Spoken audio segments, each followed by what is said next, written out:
guys. You're listening to Sairaj from Centuries of Sin, and I know we've been away for quite a while, but we've been really busy in that time as well. Because right now, we're in conversation with one of the most freshest and best sounding progressive death metal bands in India right now, and a personal favorite of mine ever since they came out with their album Crypt of Dissimulation.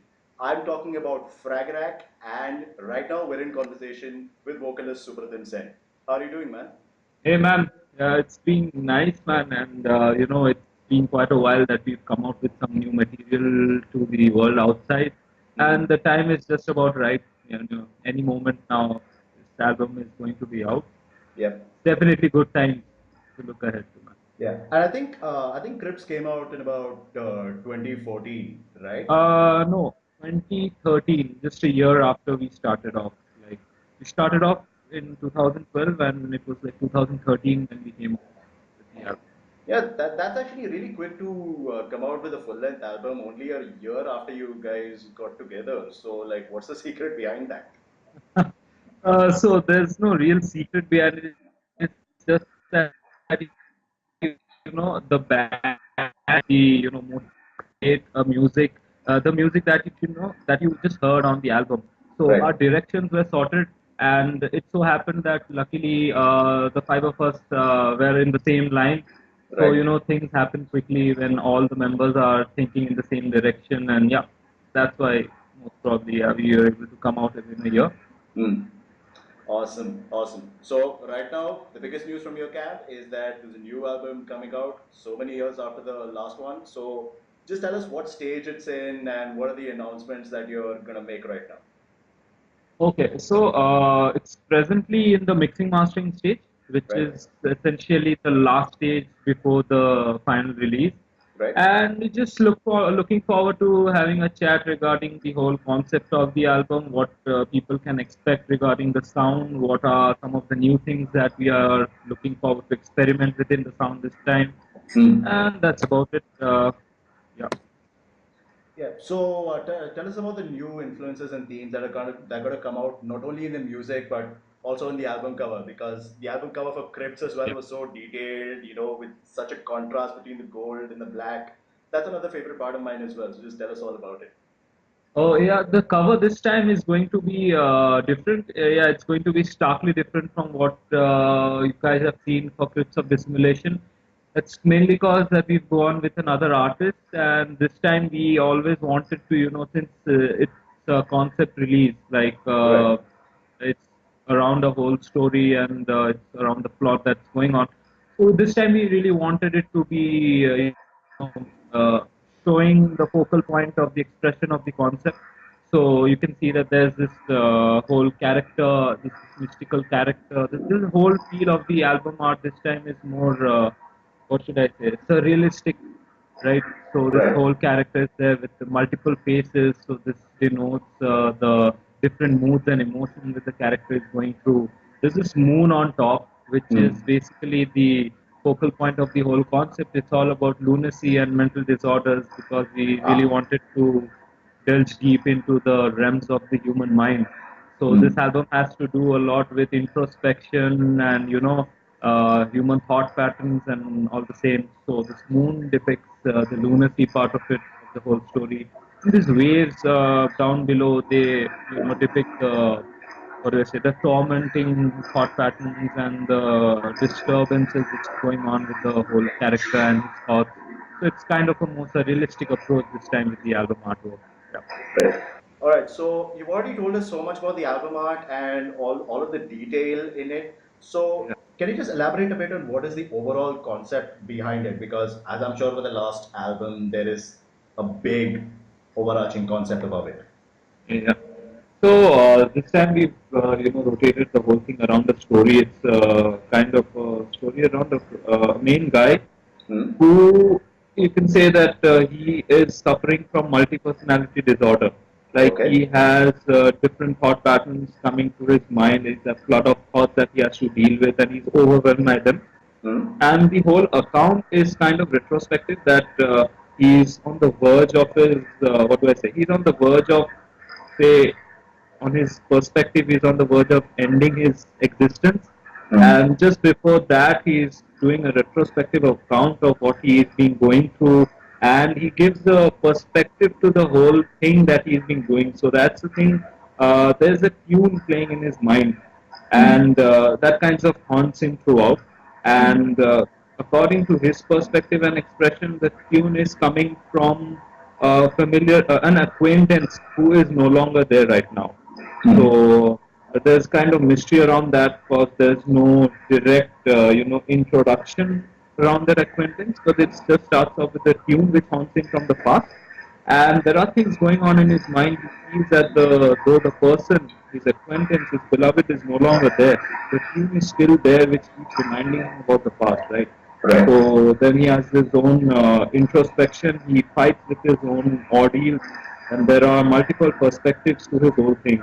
So at once he comes up with there's a revelation that he probably might have, you know, burned that beloved of his because there was he's a multi-personality case, right?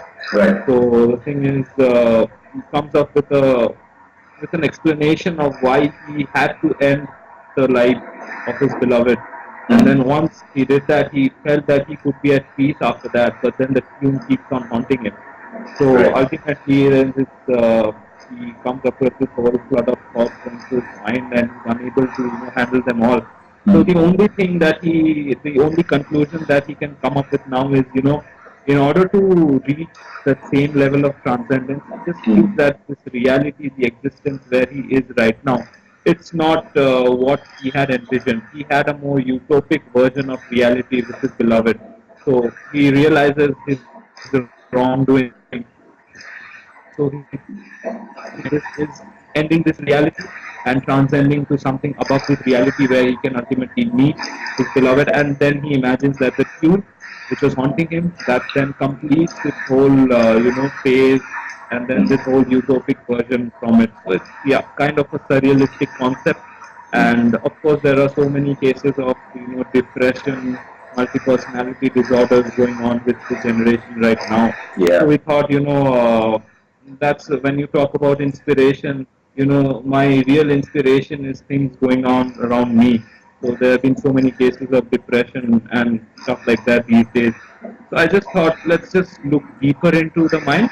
And the human mind is actually a huge architecture.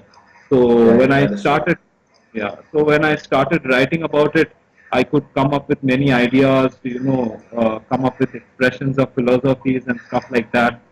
So that's about it. That's what the whole cover artwork also depicts. So there you go. It's a whole introspective account, and especially with the feel of our music, since it's progressive and there are different mood shifts and mood changes along with the time signature changes and all. We really thought that this would fit into well with the whole flow of the music. So that's where you have this whole multiple thoughts and conflicting thoughts coming into play to give rise to this whole concept album. So the whole 84 minutes is like a story right from start to end, with each episode, each phase of his life being depicted through a particular song, and then moving on to the next and the next song. So that's about it. Yeah, I mean that is obviously such a really big concept, but you know what?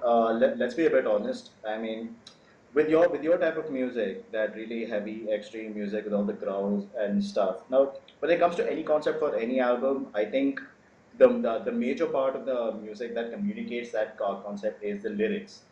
But your lyrics will be communicated through these like really heavy death growls and stuff like that, which let's be honest is a bit unintelligible to the normal listener, like whatever words you say. So okay, I'm not really sure how to put this, but are you worried that that concept is going to like get lost, like soar over the heads of your fans, like amidst all the heavy music? Because it's hard to communicate a concept like that through extreme music and expect the audience to get all the words right and get the meaning right. Otherwise, to them it might sound like just like really slamming riffs, etc., etc. So Pretty good point right there actually. So the thing is, I've always felt that there are two kinds of metalheads. Just forgive me if I'm just generalizing, but go then ahead. yeah, one kind is just concerned with the music and the impact of the music and the flow of the music, right? It's just I would rather put it as the guys who are more on the oral side of things. Hmm. And then there's another category of metalheads which, though for me it's kind of rare, but then there exists a kind of metalheads who actually look delve deep into the concept of the music and what the flow of music and what. So in even if you're growling out the words, right? Even if Hmm. you're screaming out the words, there's a particular expression that goes with it, right? And Hmm. especially with the atonal and the dissonant patterns in the riffs and the dissonant notes and all that stuff. And if you could just hit the right pitch with those screams and growls, they Hmm. depict. It has a whole lot to do with the entire atmosphere, if you can put it that way. So there Right. are people who also, have time to go through the inlay and go through the lyrics. So if Hmm. those kind of people who prefer to go through the lyrics along with the music, we have stuff for them. So yeah, you can say that we cater to both kinds of the metalheads, which I just generalized. Yeah, I mean, all these influences right now to me sound really heavy-handed, and they have to be influenced by some works or literary works that you guys must have been going through. So, like, are there any works that you are influenced by for all of these influences? Okay, so speaking about the sound, yeah, we've always been influenced by the 90s Scandinavian extreme metal scene, Right. right? So that's from the musical part, and apart from that, the concept really deals with something of my personal interest, right? I have actually been through so many psychopathic stories, and there are certain crimes which you see here and there when when the criminal is being interviewed, it gives Right. you a viewpoint that's like totally real to his own thoughts, right? Right. So basically, I just wanted to, give an expression of what goes on in the mind of a twisted being, and add some of my own philosophies of life into that whole concept. Right. So that's about the thing. Like apparently, if you look at an incident, it appears to be very disturbing and it doesn't set in right. Hmm. But once you look into the realms of the mind, once you dive deep into the thought patterns, there's a reason and there's a reality in the subliminal areas of the mind as well. So it's just like coming out with my own expressions of philosophies about life and the whole concept of existence through a central story. Yeah. So it so Yeah. happens that it comes out as a story of a lunatic Hmm. who goes on a retrospective approach about his whole existence. That's what the album concept is about. Yeah, basically really light material. You can say that. Okay, Yeah. so I've also had a taste of your new music in a video in which you debuted the new song titled "A Phaleron Eclipsed." Now, Yeah, yeah, the to light my bit. ears, it actually sounded a bit groovier than your last effort. So, is this an indication of how the whole album will sound? So the thing is, that's a live video shot from a video camera, so kind of do not get hold of the intricacies. But yeah, Of course. I can say it safely that the intricacies which people liked in the first album, it would again be present in the second album as well. And yeah, this time there's a lot of the bludgeoning death metal part Right. this time as well. And we've been experimenting it and mixing it with the atmosphere and the emotion of the black metal part of the music. And Right. then there's again the progressive and technical grooves which are always there. So it's kind of a mixture this time. You have your what do I say, the aggressive death metal parts mixed with the black metal tremolos for the emotion. There's an ambient black metal, atmospheric black metal feel in different parts with the acoustic passages, which is always there in our sound, along with the technical aspects of our sound. So this time it's a mix, yeah. But this time, I what I get from you saying that it's more groove based. It's like the riffs are a bit more memorable than our first, Right. and this time we have planned to put a form of a structure to the songwriting. It's definitely progressive, but this time a lot of songs definitely it's been a long time that we started off writing music for the album, and Right. hopefully things have shaped up pretty well. Yeah. Awesome, awesome. And another big part of the new music right now is that you have drums by Louis Rando. I mean, that's really big. Yeah. Like not only for you, but for us in the scene as well. So just tell us how you got in contact with him and how did he like end up making drums for the new album?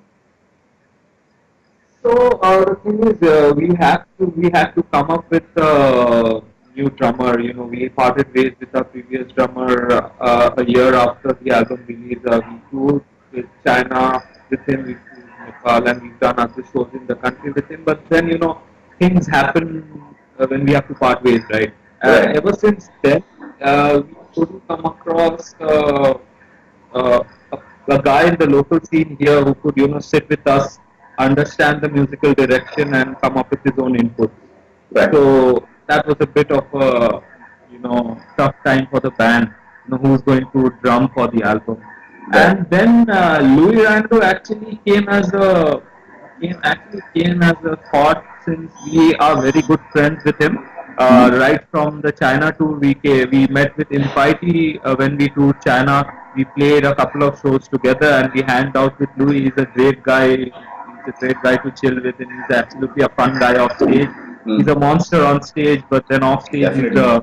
he's a great guy. And he was familiar with the kind of sound that we do because he's seen us live during our set since we toured together. And then we started getting into talks, and he was pretty interested in drumming for the album. So I know we're really glad that things clicked with him, and we've asked him if he could lend us his drumming input on the album. And since the sound this time is more towards the extreme side, it's a bit of a faster tempo, and there's a lot of blast beats, and with more of the aspects of the extreme metal music involved in the drumming this time. We Right. think that Louis was absolutely a perfect fit for the album. And given that we are on the best of terms with him, it was great that he volunteered to contribute towards the sound. And we used to send him the raw guitar scratches, and used to Right. have a chat. What can be done here, and we had our own initial ideas. He had some of his own inputs. Merged both of them in, and then that's the output which you're going to hear on the album. Awesome, awesome. I can't wait to listen to that, honestly. And Yeah. in there, I think you mentioned the China tour, the Southeast Asian tour, which again was a high watermark for you guys. So right after that tour, did you see like a really noticeable like presence or increase in presence from your fans in China and Malaysia after that, like after the tour was done, after the fact? Yeah, the thing is, in China, the scene is pretty much there, and the only difference is that we don't get to feel it from here. Just Right. because in China, the couple of websites are like Facebook and other social media sites. There's a lot of prohibition, right? But Right, when that's you true. reach there, you get to see the scene, and it's like totally old school stuff. You have posters instead of Facebook event groups and Right. people inviting on Facebook. It's like totally old school. You are being handed out flyers. You have huge posters in the city regarding the event, and then the people who turn up, you had no clue that China could have such a scene. Again, we did have a good time playing the music there, and the fans, as I could understand, they could connect with us. And the only thing is that we can't see that right now because again the social media part of the thing. But then a lot of them have been writing us emails. They've been to us after the shows asking for emails regarding Right. our future plans and all, where we could get in touch regarding the band. So that's how it works. That's why the bands in there are pretty good, but the world outside doesn't get to know of them. Like the scene is totally what do Insulated. I say? Extensive, but then it's internal as well, right? Yeah, yeah. It Whereas, is it is kind of walled yeah, in between in their own borders. yeah, definitely, yes. And regarding the Southeast Asian parts like Singapore and Malaysia, oh, the scene is pretty kick-ass there, and you can actually get a hang of the things on social media as well. And yes, there was a huge surge of Southeast Asian fans on our page, and there's been since many new fans have engaged with us. And regarding the new stuff, they're one of the first lucky guys to hear a song or two from the new album. So yes, again, they stayed in touch, and you can see, they are pretty much, what do I say, aggressive about the music. It's like more of an active aggression regarding metal, more that you can see in India. The people there are like more fanatic about the music. So it's pretty Yeah, great to, explore those areas. yeah. I think it could be because of the circumstances over there. I mean, what I found about metal music is that the more cathartic the background around you is, the more passionate you are about the music, which I think holds true for Malaysia and especially China, from what you just told me. Definitely, in Southeast Asian parts, there's a lot of uh, political restrictions and this and that there. So yes, people definitely look for a vent for their expressions, and that's where the intensity of the metalheads comes into play. Yeah, you're Yeah, pretty right for definitely. that. Definitely. And finally, the next big piece of news, I think, which happened a few months ago before the album was announced, was that Arpit and Ruben became the first Indian metal artist to be endorsed by Schecter Guitars. So, Yep. it is obviously a big announcement. It's obviously a big deal. But with you being in the band and having that insight, tell us how much importance and weight a guitar endorsement makes for a band, like not only the guitarist but the entire band as an entity. Yeah, definitely. So this thing which happened a couple of months back, like a pretty big thing for the band, and it was a moment of what do I say? And then out of words regarding that. The thing Right. is, it's really important because for the guitarist, they now have an official endorsement. Like there's someone out there and a brand like Spectre who identifies them as guitarists, and for the band it's really important because it gives you that push to market your music more. Right. People know you more, and once we're out with the album, we'll definitely have a guitar playthrough of one of the best songs that we think we should Mm. be out with. Both of them will be belting out their respective parts in the playthrough, and Schecter will be helping us with the promotion, and it's definitely a big brand to get involved with for the Right. betterment of the audience, as well as to help market your music further and reach out to the people who it actually means a lot to. Yeah, Right, right. yeah, And finally getting back to the album. yep. I have seen a couple of the video trailers, like a couple of the teasers. But for the new album, is there a definite release date for when we'll be expecting it? Any music videos in the offing or any such thing? Yeah, yeah.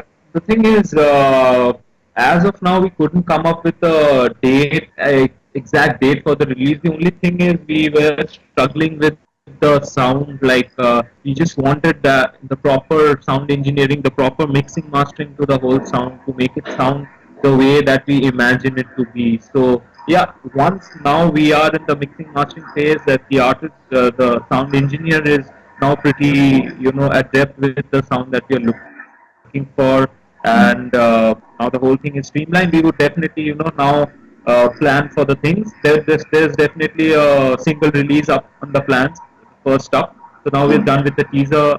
We're done with all that. The next thing that you guys can expect is the single release of the album, and before that the artwork release is already done, and now after that we'll definitely come up with a single release. They're also in talks regarding the other plans around the release, like the printing thing.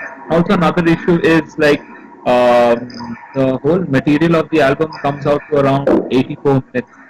So this time it's a double disc kind of a thing. So Oh my. when you're coming up with something after like 3 years since your first release, you Hmm. definitely come up with a lot of things. So we have had a lot of time, right?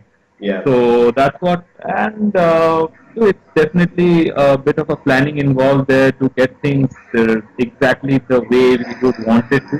Hence, a date has not yet been planned, but then it's definitely in the works, and with the single release and all, it's definitely going to be out there. And it's a double disc this time, so we wanted the sound to be exactly the way we would want it to be. So, hence, like good Well, things take time. there you go. There's one thing I didn't know, and which your fans Yeah, probably might not know. It's going to be a double disc set. So, yeah, are there yeah. any other exclusives you want to give us right now? Uh, right now, yeah, it's it. You can. It's thing. It's best to wait till the album, and best to wait till the single release. You can know what to expect from the album. Yeah, it's this True. time. It's the thing is. Since we last went on the Southeast Asian tour and we came back after that, we've been writing music for the album since then. There have been phases of you know, ups and downs, as you know, which happens with any musician back in India. You have to Yeah. deal with a lot, multitude of other things. Mm. But yeah, we just wanted to make it count just because it's taking time. It has to count, right? Yeah, of course, So to make a that's big what. impact. Go There's a big or couple go this. home. Yeah, yeah, man. And you can have a lot to hear for the next 1 year or so. I hope you not get over it soon, sir. Since just because Awesome, it's taken awesome, a lot of time.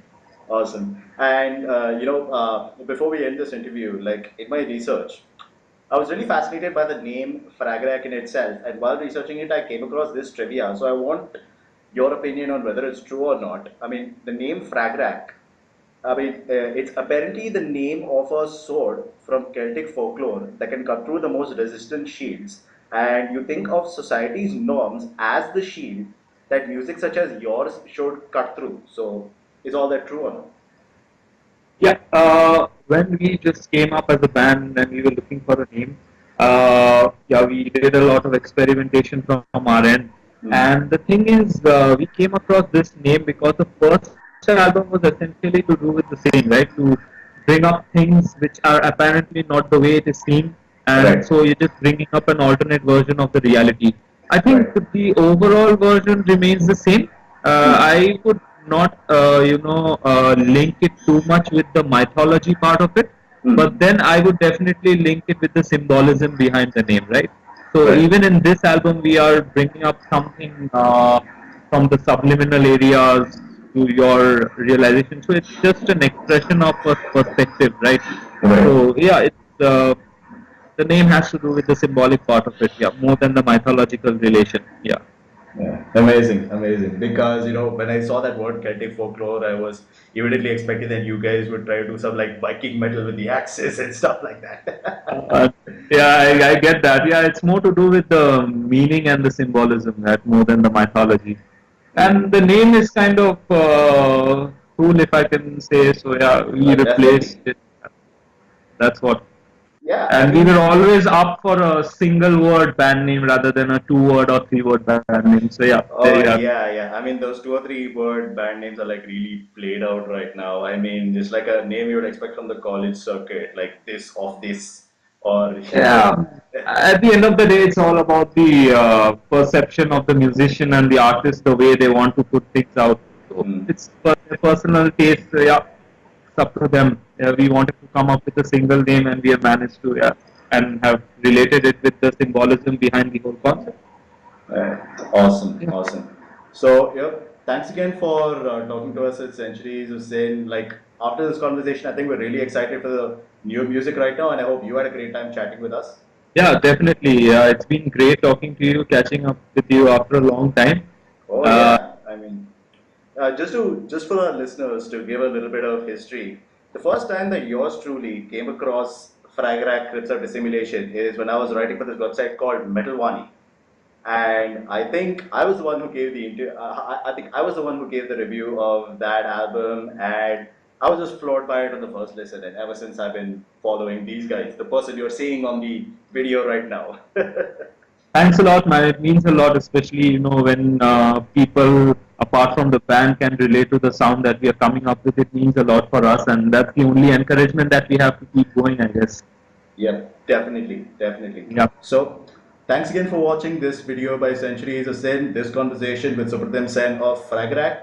Keep an eye out for their new music coming out sometime later this year. And if you haven't noticed so far, we've had some exclusive snippets throughout the interview of their music as well as the album art. So, hopefully, that'll get you pumped for the new Fragarak release. Thanks to Supratim and thanks to you guys for listening. This has been Centuries of Sin. On up.